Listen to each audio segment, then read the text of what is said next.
Hello tout le monde, j'espère que vous allez tous et toutes très bien. Aujourd'hui, je juge vos pires expériences chez Sephora ou en parfumerie. Si jamais ce genre de vidéo vous intéresse, vous avez une playlist de disponible qui s'appelle Je juge et je vous invite à vous abonner à la chaîne si ce genre de vidéo vous intéresse. N'hésitez pas à m'envoyer vos expériences que vous voulez que je juge à cette adresse avec en objet juge mon expérience s'il vous plaît, sinon je me perds dans mes mails. Comme d'habitude, je lis vos expériences que vous m'envoyez par mail via mon téléphone et je réagis en direct parce que là je n'en ai lu aucune. Vanille, j'adore ton prénom, m'envoie: coucou, suite à mon commentaire sous ta vidéo partie 5 disant que mon histoire est semblable, je t'écris pour te raconter deux petites anecdotes. Ça s'est passé à la période de Noël, donc je comprends parfaitement que certaines vendeuses sont épuisées durant cette période. Ah mais clairement, à Noël, on est... Enfin, je dis on, je fais plus partie, hein, mais à Noël, les vendeuses chez Sephora et dans toutes les boutiques, avant la guerre, elles sont épuisées, elles en peuvent plus. Donc oui, c'est vrai que peut-être que la patience est un petit peu mise à rude épreuve durant cette période. Je me suis donc rendue dans un Sephora, on était peut-être 4 clients à ce moment-là, plusieurs vendeuses étaient dans le magasin et ne semblaient pas occupées. Étonnant pour Noël, mais bon bref. Ça peut arriver des moments de creux, hein. Je juge pas ça, pas de problème. Je me dirige vers l'une d'elles en me disant: bonjour, j'ai deux questions à vous poser. La première est que je cherche mon mascara qui a encore changé de packaging, du coup je cherche l'équivalent. Elle me montre un mascara en 3 secondes sans rien dire et repart. Donc je retourne vers elle pour lui dire que j'avais deux questions. Je demande donc ce qu'elle peut me conseiller en parfum féminin sucré car j'ai rêvé à court d'humain et je cherchais à m'en faire offrir un à Noël. Elle me montre le rayon vaguement en me disant que tout est là. J'ai pas cherché plus loin, j'ai acheté mon mascara qui au final n'a rien à voir avec le précédent et est très difficile à utiliser avec mes cils et je suis partie. Un jour je suis repartie avec une personne de ma famille et juste pour parler j'ai dit: hey, c'est la vendeuse qui n'est pas très serviable, regarde. Et cette personne m'a dit que c'était une de ses clientes qui était un peu bébête et désagréable, ça m'a bien fait rigoler. Bon là c'est soft, genre je pense qu'elle a été juste naze et qu'elle s'est dit ok c'est bon, l'autre elle me gave, bon c'est pas terrible, hein, du coup on soit d'accord. C'est pas un comportement professionnel. Là tu me dis pas quel mascara justement tu cherchais, donc est-ce que ton mascara a changé de packaging et qu'elle t'en a vendu un autre? Auquel cas c'est pas cool parce que ça veut dire que c'est peut-être potentiellement une animatrice et qu'elle voulait te vendre sa marque. D'ailleurs c'est ce que j'imagine parce que si elle ne t'a pas conseillé ensuite pour le parfum, je me dis c'est peut-être une animatrice qui a juste voulu vendre son mascara pour faire son chiffre, qui du coup ne vend que du maquillage, enfin qui est une animatrice dédiée au make-up et qui du coup s'en fout complètement du parfum, donc elle a fait genre vas-y c'est bon quoi. Dans ce cas là, ce qui est mieux c'est que les animatrices qui ne sont pas du tout dédiées au parfum, ou même parce que des fois il y a des Sephorettes qui sont vraiment sur un endroit particulier. Par exemple moi je sais qu'il y a des jours où j'avais pas le droit de bouger, enfin j'avais pas le droit, j'allais pas me faire tabasser non plus mais j'avais pas le droit d'aller sur le make-up ou sur le soin, même si j'avais envie, même si ma cliente elle voulait aller là-bas, je devais rester dans mon axe. Ça c'était un truc que je détestais, mais bon bref, donc je devais absolument rester et tout parce que au niveau de l'organisation des managers c'était comme ça, hein. Donc après je peux comprendre tout à fait, mais moi du coup dans mon conseil ça m'énervait, donc en gros j'étais obligée de donner. C'est un peu bizarre, ça fait genre un peu ta cliente c'est un peu ton ping-pong quoi, genre t'en fais ce que tu veux, allez vas-y pouf je te refile à quelqu'un d'autre, mais en gros du coup je la conseille sur le parfum et si elle voulait autre chose je dis non du coup je vous laisse voir avec ma collègue parce que je suis obligée de rester là, c'est pas du tout pro et ça me dérangeait tellement de faire ça, mais bon bref, donc en gros je me dis c'est peut-être ça, c'est peut-être une animatrice et la nana elle a fait ok vas-y c'est bon je vais lui vendre mon mascara. Pour le parfum, laisse tomber, n'importe quoi. Donc en plus pas très cool parce que elle aurait pu te conseiller un petit peu mieux pour le parfum. J'ai l'impression que c'est des perles rares dans les magasins quand même. Donc ensuite Vanny me dit: il y a quelques années je suis allée dans un Sephora avec une ancienne amie, elle cherchait un crayon pour les sourcils, elle se fait donc conseiller par une conseillère et celle-ci s'adresse ensuite à moi en me disant que mes sourcils ça ne va pas du tout. Et que je devrais utiliser tel et tel produit et que je devrais aussi changer d'eyeliner car le mien était bien fait mais que ceux en pot avec le pinceau étaient mieux. Non, enfin genre mieux par rapport à quoi, tu sais, genre c'est complètement débile ça. Je lui disais que mes sourcils me plaisaient comme ils étaient et que j'étais beaucoup plus à l'aise de tracer un eyeliner feutre qu'avec les pinceaux, mais bon, elle insistait de fou, vraiment lourde quoi. En plus ça peut filer des complexes aux gens. Tu m'étonnes, genre si t'es pas hyper sûr de toi, ça peut clairement te déstabiliser. S'il vous plaît, faites comme vous voulez, vraiment. Je sais que toi qui regardes cette vidéo, tu es peut-être très timide, peut-être que tu n'oses pas dire les choses aux gens que du coup peut-être tu achètes des trucs que tu n'as pas envie et après tu regrettes pendant 1000 ans. En fait la conseillère, je le dis toujours, hein, mais vous allez vous en mordre des doigts d'avoir acheté un truc qui vous va pas. Mais la conseillère, elle n'a rien à faire, elle va penser à vous pendant 5 minutes et encore. Et après, paf paf, c'est bon, elle vous a vendu le truc, elle s'en lave les mains, c'est terminé. Par contre, vous, pendant genre peut-être des années, parce que du coup, elle vous aura complexé sur X ou X trucs, bah vous allez penser à elle. Donc ça, c'est les boules. Si vous n'avez pas envie d'acheter quelque chose, et on vient vous dire, alors que tu n'as rien demandé, ah non mais c'est chaud en fait, genre tes sourcils c'est une horreur, mais comment tu maquilles ça, mais c'est hideux. Mais qu'elle s'occupe de ses fesses quoi. Laissez-vous pas faire, c'est pas normal déjà quand on vous met des complexes comme ça. Perso ça m'est arrivé de me faire conseiller des vêtements et que du coup on me fasse des réflexions sur mon poids. Notamment il y a quelques mois quand je pesais plus lourd et quand j'étais moins à l'aise moi-même avec mon corps, bien que voilà on est bien d'accord que le chiffre n'est qu'un chiffre sur la balance, clairement on s'en fout hein, mais moi j'étais pas bien. Quand vous prenez des réflexions comme ça, bah, ça peut clairement vous déstabiliser vraiment beaucoup.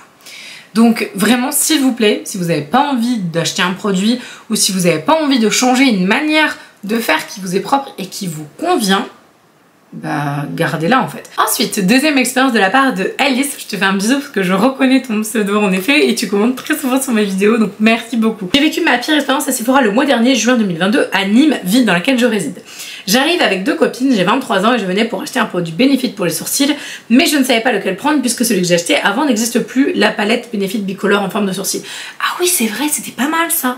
Un conseiller arrive vers moi et me propose son aide. Je refuse poliment, lui réponds que je ne fais que de regarder pour l'instant. Une de mes 2 copines plus âgées que moi m'accuse de sexisme parce que oui, c'était un conseiller et pas une conseillère. Et je réponds qu'il n'y a aucun rapport malgré sa démarche qui a été de m'aborder, je le sentais pas confiant du tout. Acceptant de relever le défi et me disant que j'avais peut-être jugé trop vite, je l'appelle et lui demande son aide. Je lui explique donc que je cherche un produit pour les sourcils qui me donnerait un résultat plus naturel chez Benefit, mais qu'étant blonde, il fallait que je choisisse la bonne teinte pour ne pas me retrouver avec des sourcils trop orangés ou trop bruns. C'est vrai que du coup, ma meilleure amie, elle est blonde, franchement, la galère, genre vraiment, blonde, les sourcils très blonds. Pour son mariage, j'ai galéré, hein. C'était pas facile de trouver la bonne teinte. Donc lui expliquant ma demande, produit naturel et léger, il me sort alors le produit le moins naturel possible, un produit hyper foncé en forme de crème qui marque énormément. Un truc comme ça par exemple. Oui, c'est vrai que c'est très naturel ça. Moi j'adore faire ma sourcine très naturelle. Clairement. Il me l'a essayé au dos de la main, j'avais l'impression d'avoir un trait de liner dessus. Ouais bon, c'est pas terrible. Lui réexpliquant donc ma demande, produit naturel et léger, il me propose de me chercher dans le fichier Sephora pour regarder quel produit j'achetais afin de me trouver quelque chose de similaire. Je lui réponds que c'est inutile parce que tu l'as acheté il y a des années, plus que 5, et je savais même pas si c'était sur mon compte. Il a tout de même cherché, il n'a pas trouvé le produit. Quelle surprise. C'est sympa d'avoir fait ça. Voilà. Ça veut dire qu'il est quand même pro et qu'il se dit attends, je vais quand même regarder quel produit elle avait et tout. Ça, je trouve que c'est plutôt bien. Pour l'aider, je commençais sincèrement à avoir de la peine pour lui qui semblait paniquer de plus en plus et se noyer. Je lui montre mon intérêt pour des textures plus légères comme le mascara à sourcils ou des formes à poudre. Il insiste sur le crayon, n'en démordant pas. J'arrête de lutter, on choisit une teinte blonde qui n'allait pas car trop chaude pour moi et je me suis dit que j'allais le laisser me la vendre mais que je changerais de produit au dernier moment avant d'aller à la caisse. Bon bah justement par rapport à l'anecdote d'avant, ça c'est une technique par exemple aussi. Si vous savez pas dire non, voilà, vous pouvez changer. Bon après c'est pas cool mais au moins vous avez ce que vous voulez ou en tout cas ce que vous voulez pas vous l'avez pas quoi. Donc oui j'ai vraiment eu de la peine et je me sentais pas légitime de lui faire un cours de make-up. Trouvant pas le produit sur le stand, il commence à chercher frénétiquement dans les tiroirs sans succès. Je lui propose à nouveau mon aide, lui demandant l'autorisation d'ouvrir les tiroirs, je sais que les clients n'ont pas le droit et lui tend directement le bon produit dans la bonne teinte qui était sous son nez depuis le départ. En fait j'ai trop mal au cœur pour ce conseiller parce que en vrai il est pas méchant du tout, enfin c'est juste que bah il est pas, enfin je peux même pas dire qu'il est pas doué, je peux juste dire que il était un peu maladroit et tout. Ça me touche vachement cette histoire pour lui, enfin je me sens pas bien à sa place quoi. Je l'ai remercié poliment, je l'ai laissé me parfumer, il était quand même très gentil et j'ai senti qu'il essayait de bien faire mes oui en fait, c'est évident.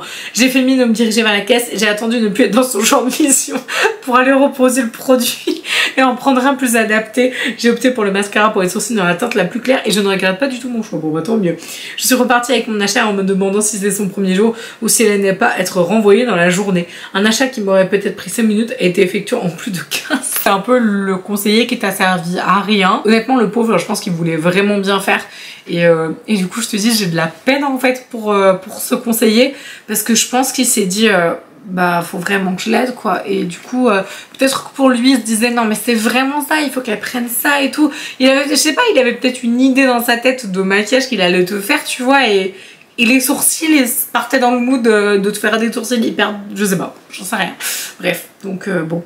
C'est un peu triste pour ce petit conseiller quand même. Troisième expérience. Hello, depuis mon adolescence, je souffre de psoriasis. Ah ça, c'est une plaie. Avec l'arrivée du Covid et des masques, voilà que 2 plaques apparaissent sur mon visage. Mais tu m'étonnes, en plus avec les masques, franchement, les problèmes de peau, même des gens qui n'ont pas de problème de peau de base, c'était chaud. Mais alors les gens, en plus qui avaient du psoriasis, aïe aïe aïe. Mal à l'aise et me demandant si je vais changer de fond de teint, je fais les 30 km qui me séparent du plus proche Sephora. T'es motivée, 30 km, c'est chaud. J'expose la situation à une vendeuse en lui montrant mes plaques et elle me répond: pour pas avoir ça, il faudrait déjà se laver. Et puis je suis pas dermato. Je savais pas. Je suis choquée parce qu'en fait j'avais pas lu le truc. Mais what? Je la regarde avec des grands yeux déjà que je complexe sur cette maladie et lui réponds: je veux voir votre responsable. Vous n'avez pas à juger ni ma maladie ni mon apparence. Mon hygiène est sûrement meilleure que la vôtre et au moins je ne sens pas la clope. Bien répondu, merci. Non mais what, c'est quoi ce délire? Elle est finalement allée chercher sa responsable qui lui a demandé de s'excuser et j'ai eu une réduction en caisse. Mais je me mets à la place d'autres personnes qui n'osent pas répondre, c'est vraiment la honte. Ça m'énerve. Parce que ça veut clairement dire que la conseillère, elle a des idées préconçues et qu'elle est très mal formée. Alors oui, clairement qu'on soit d'accord, bien évidemment, elle n'est pas dermato. C'est le seul truc qu'elle a dit qui est réel, hein, clairement. Et même si c'était de l'acné, l'acné n'est en aucun cas lié à une mauvaise hygiène. Au contraire, même en général, les personnes qui ont de l'acné sont tellement super gênées par rapport à ça que du coup ils se nettoient le visage tout le temps et donc au contraire ils ont peur qu'on leur dise qu'ils sont sales, etc. alors que ça n'a strictement rien à voir quoi. Mais quelle honte de sortir des trucs comme ça. Je suis vraiment mal en fait pour vous que vous entendiez des trucs comme ça. Le psoriasis en plus c'est quelque chose qui visuellement bah du coup peut paraître assez perturbant. C'est vrai que quand tu connais quelqu'un qui a beaucoup de psoriasis et que du coup bah, tu sais pas que c'est du psoriasis, ça peut visuellement, tu peux te dire bah tiens qu'est-ce qu'il a, franchement une conseillère qui sort ça quoi, c'est juste dégueulasse. Honnêtement j'ai pas d'autres mots, je suis désolée, je trouve que c'est vraiment n'importe quoi. Alors finalement moi ça m'intéresse de savoir hein, Aline, si jamais tu passes par là, est-ce que t'as acheté un fond de teint du coup? Et finalement, quel fond de teint t'as acheté? Parce que du coup ça m'intéresse. Et est-ce qu'il est bien? Est-ce que tu le trouves bien? En tout cas franchement ce genre de réaction c'est juste immonde. Je suis désolée pour toi vraiment. Alors ensuite j'ai Mélodie qui m'envoie: bonjour, tout d'abord je trouve tes vidéos vraiment cool, je voulais partager une de mes expériences. Elle s'est passée il y a environ 3 ou 4 ans. À cette époque j'avais de l'acné tout comme maintenant, sauf qu'avant ça me complexait beaucoup et je portais du fond de teint au quotidien. Bah vous voyez, je parlais de l'acné juste avant, j'avais même pas vu le message d'après. Mon fond de teint étant plus commercialisé, il a fallu que je change. Et là, tu connais la galère pour trouver la bonne teinte. Oh oui, c'est tellement compliqué. Je me renseigne sur un fond de teint couvrant de chez Vichy. J'ai demandé un échantillon en pharmacie, on m'a dit il n'y en a pas. J'achète le fond de teint et il se trouve qu'il est beaucoup trop foncé, les boules. Alors il y a un truc à savoir, bon, c'est pas forcément valable pour tous les produits teints, mais sachez que plus le fond de teint, ou en tout cas n'importe quel produit teint que vous choisissez, est censé être couvrant, et vraiment Vichy, je pense que c'est le Dermablend dont tu parles, plus le pigment donc est lourd entre guillemets et donc plus forcément il a tendance, je dis tendance parce que c'est pas valable pour tous, mais ils ont en général plus tendance à s'oxyder et donc forcément bah, ils ont tendance à être un peu plus foncés. Donc franchement faites bien les tests, surtout quand on va chercher un fond de teint assez couvrant. Prenez votre teinte normale mais surtout testez aussi une teinte un tout petit peu en dessous pour voir si justement au bout de quelques heures ça s'oxyde pas, parce que ça arrive souvent. Donc le fameux fond de teint Vichy se trouve être trop foncé. Je rachète une teinte plus claire, je ressemble à Casper. Ok, bon bah c'est chaud en fait, il n'y a pas d'entre-deux chez Vichy apparemment. Je tente de mélanger les deux, c'était pas terrible, bref, de l'argent en l'air. Je repère un autre fond de teint en parfumerie et ne voulant plus me faire avoir sur la teinte, je demande si la vendeuse peut me faire ou me donner un échantillon du fond de teint en telle teinte, lui expliquant mon problème. Elle répond: non, je ne vous en ferai rien que si vous achetez le fond de teint. Je lui dis que si je l'achète, j'ai pas besoin d'échantillon. What the fuck? Je vais t'expliquer pourquoi elle t'a dit ça. C'est pas si illogique. Elle me répond: ah mais c'est pas grave, il est pas cher, c'est que 40 € au pire. Ouais voilà, n'importe quoi. Genre souris, c'est énorme pour moi, j'ai dit poliment merci, au revoir.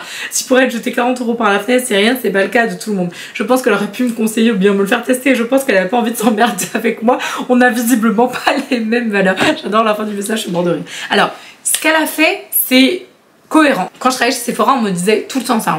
Il y a un moment en fait où on disait on ne fait plus de doses d'essai. Bon là déjà, avec la vidéo que je vous avais juste là, il n'y a plus de dose d'essai maintenant, c'est interdit, je vous laisse regarder la vidéo quand vous aurez fini celle-ci. On me disait justement de ne plus faire de dose d'essai et que si jamais il y avait un achat de fond de teint, il fallait faire une dose d'essai associée. Moi de toute façon je l'ai toujours fait, mais là elle t'a pas du tout expliqué en fait, elle a juste fait non vas-y meuf tu achètes le fond de teint, je te fais une dose d'essai. Puis en fait elle t'a pas expliqué, mais en fait elle est débile. Genre l'idée en fait quand tu fais une dose d'essai et que tu achètes le fond de teint, c'est que en gros tu vas pouvoir tester l'échantillon avant d'ouvrir le fond de teint et que si jamais le fond de teint ne te va pas ou que la couleur est pas bonne, bah, tu peux le ramener vu que tu as le ticket de caisse. Tu vois l'idée, en fait c'est pour ça qu'elle a fait ça. Évidemment que si tu connais pas cette démarche là, tu vas te dire mais en fait elle est con celle-là, elle veut me faire un échantillon et moi je vais acheter le truc en grand. C'est pour ça qu'elle t'a fait cette proposition, clairement. Bon après elle est débile, elle t'a pas expliqué, genre what. Bon alors les 40 €, non mais c'est pas grave, c'est que 40 €, oui bon. Nous n'avons pas les mêmes valeurs, n'est-ce pas? Ce qu'elle aurait dû faire, évidemment, c'est te faire tester. C'est-à-dire que si tu voulais pas tester, et ben moi, si on m'avait dit, bah non, je veux pas le tester, j'ai pas le temps, etc., j'aurais juste fait tester sur la main, même si on fait jamais tester sur les mains, clairement. C'est pas exactement le même temps, qu'on soit d'accord. Mais je veux dire, si t'as vraiment pas le temps, tu prends vite fait, et tu dis, bon, ça va aller à peu près, quoi. Si tu veux vraiment pas le mettre sur ton visage, tu vois, voilà. Donc, elle aurait dû te le faire tester. Et en effet, c'est vrai que du coup, si tu voulais acheter le fond de teint et vouloir le ramener avec le ticket de caisse, ça c'est tout à fait possible. Mais elle aurait dû te faire tester. Et puis alors la réponse genre, non mais c'est pas grave, c'est que 40 €. Oui, alors bon. Bon, c'est bizarre parce que je sais vraiment pourtant qu'ils sont pas beaucoup payés. Hein. Je pense pas qu'elle puisse s'acheter un sac Chanel tous les mois, cette dame. Mais bon, a priori, 40 €, c'est rien du tout. Bon, bref. Si jamais vous avez un fond de teint qui est trop foncé ou trop clair, sachez qu'il existe des produits. Je sais que Makeup Revolution faisait ça, mais je me demande s'il n'y a pas Bis aussi qui a fait ça. J'essaierai de vous mettre en barre d'informations si jamais je vous retrouve le produit en question, enfin les deux produits en question, où en fait vous avez un produit qui existe, qui est, je crois que c'est Bis, hein, qui est sous forme de pipette comme ça, donc vous en avez un blanc et un foncé, enfin un chocolat quoi, et en gros c'est des ajouts à votre fond de teint. Voilà, après c'est un peu relou, mais si vous avez acheté un fond de teint qui est par exemple trop foncé, vous pouvez l'éclaircir avec donc ce produit là qui est un éclaircissant pour fond de teint. Vous rajoutez une goutte, vous mélangez, vous voyez si la teinte ça va. Si jamais c'est encore trop foncé, vous rajoutez une autre goutte. Bref, en gros vous y allez, vous faites votre petit chimiste quoi. Et la même chose pour foncer un fond de teint. Mais au moins du coup la tonalité sera mieux. En tout cas c'est la petite technique et je vous mettrai les produits en barre d'informations si jamais ça vous intéresse. Je vous laisse vous abonner à la chaîne si jamais vous avez envie de voir la suite de la série. Je juge vos pires expériences chez Sephora. En attendant je vous embrasse tout mon cœur et je vous dis à demain. Ciao!